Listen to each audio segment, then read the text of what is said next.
अवधूत चिंतन श्री गुरुदेव दत्त श्री सद्गुरू स्वामी समर्थ। सर्व स्वामी भक्तांचे स्वामी परिवारात खूप खूप मनापासून स्वागत आहे। सर्व भक्तांच्या मनातील चांगल्या इच्छा स्वामी आईने लवकर पूर्ण कराव्या हीच माऊलींचरणी प्रार्थना करते आणि आजच्या व्हिडिओला सुरुवात करते। तर भक्त हो, नागपंचमी हा श्रावण मासातील पहिला सण आहे आणि हा सण श्रावण शुद्ध पंचमीला साजरा केला जातो।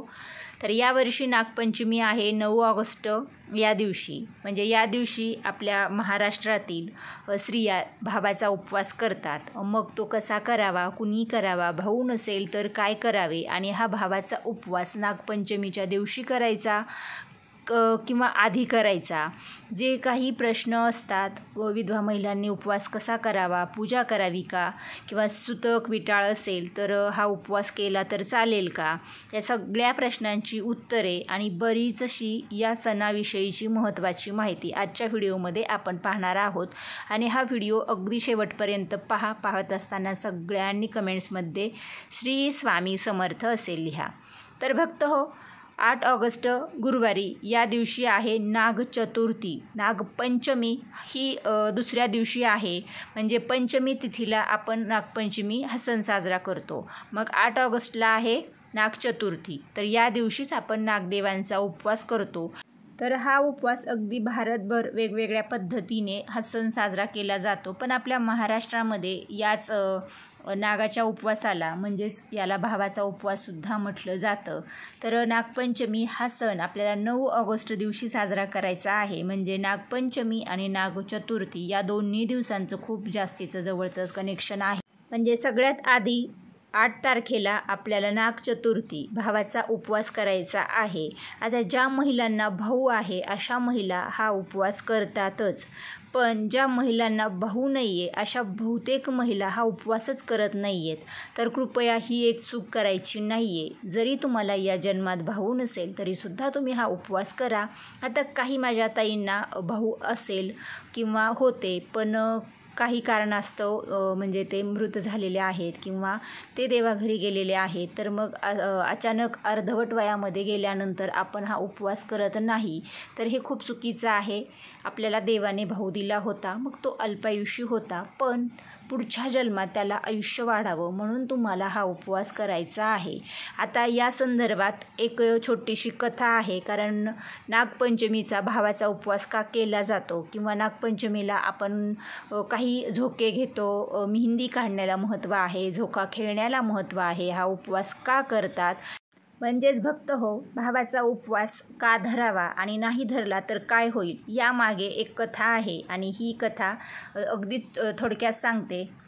तर कथा आहे का, 5 युगांपूर्वी सत्येश्वरी नावाची एक कनिष्ठ देवी होती। सत्येश्वर हा तिचा भाऊ होता। सत्येश्वराचा मृत्यू नागपंचमीच्या आदल्या दिवशी झाला। सत्येश्वरीला तिचा भाऊ नागरूपात दिसला, तेव्हा तिने त्या नागरूपाला आपला भाऊ मानला। त्यावेळी नागदेवतेने वचन दिले की जी बहीण माझी भाऊ म्हणून पूजा करील तिचे रक्षण मी करीन। त्यामुळेच त्या दिवशी नागदेवतेची पूजा करून प्रत्येक स्त्री नागपंचमी हा सण साजरा करू लागली। तर आता हा उपवास का करायचा, ज्यावेळी सत्येश्वर हा भाऊ मृत झाला होता, त्या दिवशी ती पूर्ण दिवस खूप व्याकुळ झाली होती, दुःखात होती, शोकात होती। त्या दिवशी तिने अजिबात अन्नग्रहण केले नव्हते। तिचा त्या दिवशी आपसुकच उपवास घडला होता, त्यामुळे या दिवशी आपल्याला उपवास करायचा आहे। हा उपवास 2 वेळी फराळ करून केला जातो। काही भागामध्ये दिवसभर काहीच खाल्लं जात नाही आणि रात्री उपवास सोडला जातो, पण आमच्या भागामध्ये तरी आम्ही दोन्ही वेळे फराळ करतो किंवा एक टाईम फराळ करूनच हा उपवास करतो।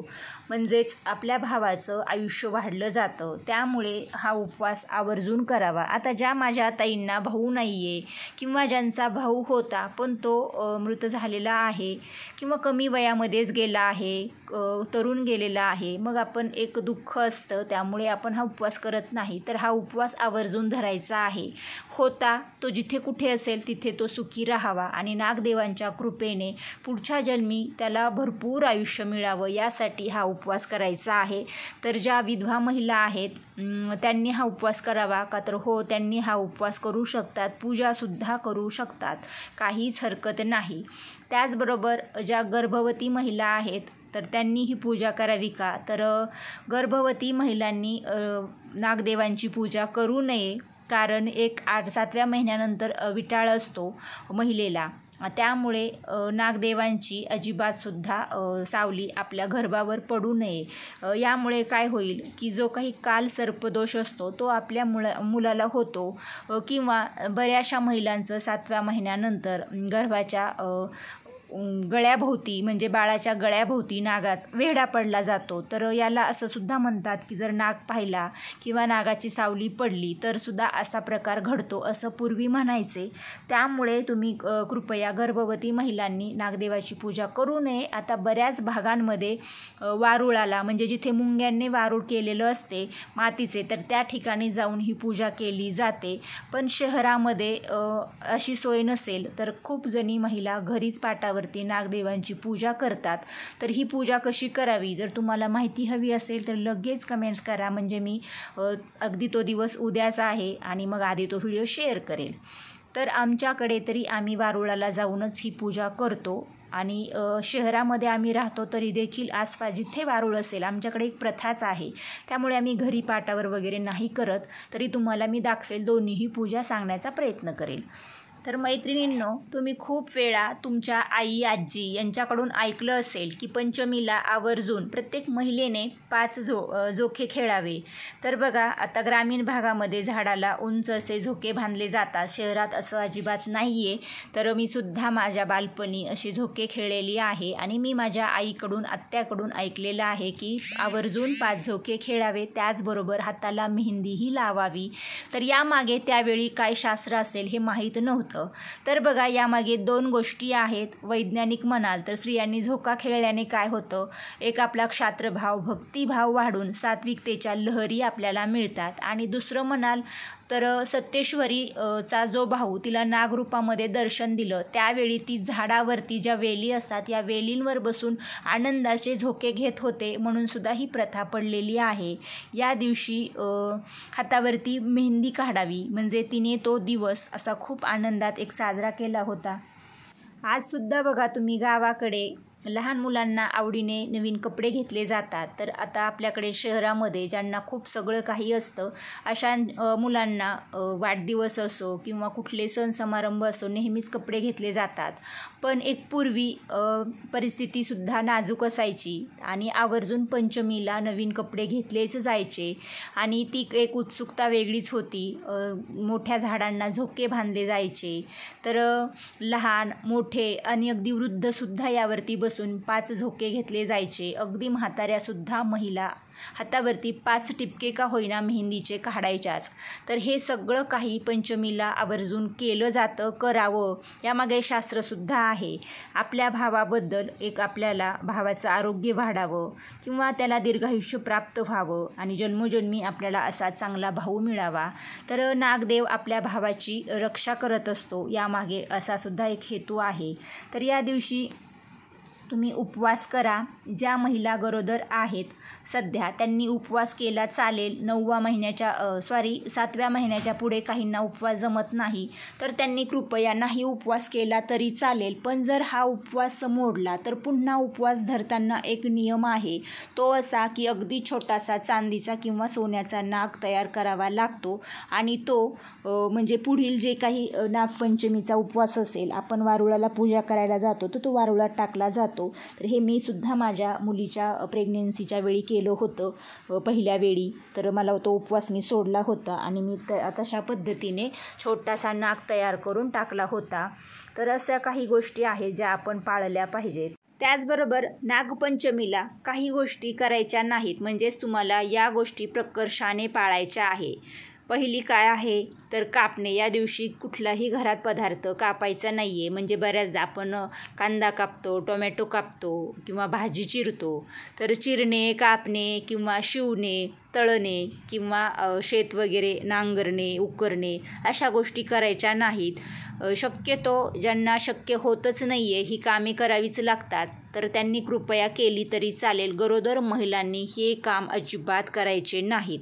जेव्हा तुम्ही प्रेग्नेंट आहात आणि तो गरोदरपणामध्ये जर हा उपवास आला तर आपण अशा गोष्टी केल्या तर ग्रहणामध्ये ज्या पद्धतीने आपण पाळत असतो म्हणजे गॅस न पेटवणे किंवा न कापणे, कारण आपल्या बाळाचा ओठ चिरला जातो, नाकाला चीर पडते, तर अशा गोष्टी या नागदेवांच्या अवकृपेने होऊ शकतात. म्हणून गरोदर महिलांसाठी हा एक नियम आहे. त्याचबरोबर ज्या महिलांनी उपवास केलेला आहे त्या महिलांनी सुद्धा या गोष्टी पाळायच्या आहेत. आता शेत वगैरे नांगरणे तर काही महिला करत नाहीत, पण गावाकडे जे पुरुष मंडळी वगैरे करतात तरी अजूनही काही असे आपले पूर्वज आहेत की ते त्या दिवशी कुठलंही अवजार शेतामध्ये फिरवत नाहीत. कारण काय असतं की आपल्या शेतामध्ये बघा बिळ असतात, बिळामध्ये नागोबा राहत असतात आणि या दिवशी जर शेतातील कामे वगैरे करायला गेली आणि जर चुकूनच नागोबाला म्हणजे नागदेवांना जर स्पर्श झाला, जे काही अवजार आहे त्यामुळे इजा झाली तर त्यांचा जो दोष आहे तो त्या शेतकरी दादाच्या कुटुंबाला लागू शकतो. त्यामुळे या गोष्टीची काळजी पूर्वज घेतात. आपण देखील या गोष्टीची काळजी घ्यावी किंवा या माहीत असाव्या. तर महिलांनी ज्या उपवास केलेला आहे त्यांनी या दिवशी काहीही कापायचं नाही, चिरायचं नाही किंवा शिवायचं सुद्धा नाही आहे. म्हणजे सुईनी वगैरे किंवा मशीनवर शिलाई काम करत असाल तर, किंवा मग काही तळणे वगैरे तर बघा चुलीवरती किंवा गॅसवरती तवा ठेवला जात नाही, कढई ठेवली जात नाही. यामागे सुद्धा एक त्याच कथेशी काही संबंध आहे आणि त्यामुळे या गोष्टी खूप जणी पाळतात. तर आमच्या इकडे सुद्धा या गोष्टी पाळल्या जातात आणि नागपंचमीच्या दिवशी जे काही तळून स्वयंपाक केला जातो तर तो आमच्या भागामध्ये ज्या काही आमच्या म्हणजे आमच्या ज्या वयोवृद्ध ज्या आजी असतील, काकू असतील, चुलती, माझ्या चुलत सासूबाई या खूप जणी या दिवशी सण साजरा करत नाहीत.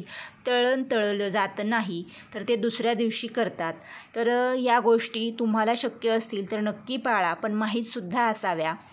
या गोष्टी नागपंचमीला का पाळल्या जातात तर या दिवशी नागदेवताजन्य तत्वांच्या इच्छा लहरी भूमीवर अवतरलेल्या असल्याने वायुमंडलात नागदेवताजन्य तत्वांचे प्रमाण हे जास्त प्रमाणात असते. त्यामुळेच या दिवशी कापणे, चिरणे आणि तळणे या कृती करायच्या नाहीत, कारण रज आणि तमाशी संबंधित इच्छा लहरी निर्माण होतात. या स्पंदनांचा व्यक्तीवर परिणाम होतो.